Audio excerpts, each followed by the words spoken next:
తెలుగు రాష్ట్రాల జల సంజీవని శ్రీశైలం వెలువెలబోతోంది. అటు రైతాంగాన్ని ఇటు ప్రజల్ని ఆందోళనకు గురి చేస్తోంది. మరోవైపు ఎల్నినో ప్రభావం వల్ల తీవ్ర వర్షాభావ పరిస్థితులు తలెత్తే అవకాశం ఉందని వాతావరణ శాఖ అధికారులు హెచ్చరిస్తున్నారు.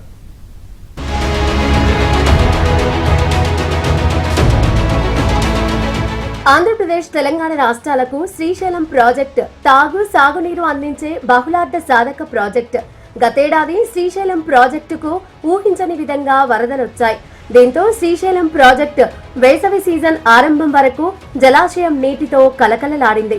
అయితే విద్యుత్ ఉత్పాదన కోసం కుడియడమ విద్యుత్ ఉత్పత్తి కేంద్రాల్లో ప్రాజెక్టులోని నీటిని వినియోగించి ఈ ఏడాది భారీగా కరెంటు ఉత్పత్తి చేశారు. దీంతో శ్రీశైలం జలాశయంలో నీటి మట్టం బాగా తగ్గింది.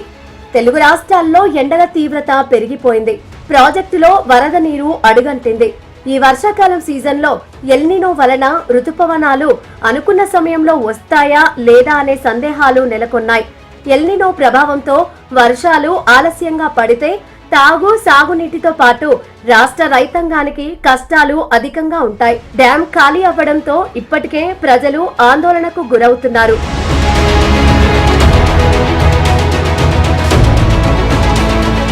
శ్రీశైలం జలాశయం పూర్తి స్థాయి నీటి మొత్తం 885 అడుగులు కాగా ప్రస్తుతం 817.70 అడుగులుగా ఉంది. పూర్తి స్థాయి నీటి నిల్వ సామర్థ్యం 215 టీఎంసీలు కాగా ప్రస్తుతం 39.20 టీఎంసీలుగా ఉంది. అయితే శ్రీశైలం కుడి, ఎడమగట్టు జల విద్యుత్ కేంద్రాలలో విద్యుత్ ఉత్పత్తికి వీలుగా జలాశయంలో నీరు లేకపోవడంతో విద్యుత్ కేంద్రాలు ఉత్పత్తిని ఆంధ్రప్రదేశ్, తెలంగాణ జెన్కో అధికారులు నిలిపివేశారు. శ్రీశైలం ప్రాజెక్టులోని నీటి నిల్వలు మరింత తగ్గితే అత్యవసర పరిస్థితుల్లో తాగునీటికి కూడా నీటిని వినియోగించుకునే అవకాశాలు ఉండవని సాగునీటి నిపుణులు చెబుతున్నారు. మొత్తం మీద ఈ సీజన్లో భారీ వర్షాలు కురిసి వరదలు వచ్చేంత వరకు తెలుగు రాష్ట్రాల ప్రజలకు తాగు, సాగునీటి కష్టాలు తప్పవు. భారీ వర్షాలు కురవాలని రైతులు వానదేవుడిని కోరుకుంటున్నారు.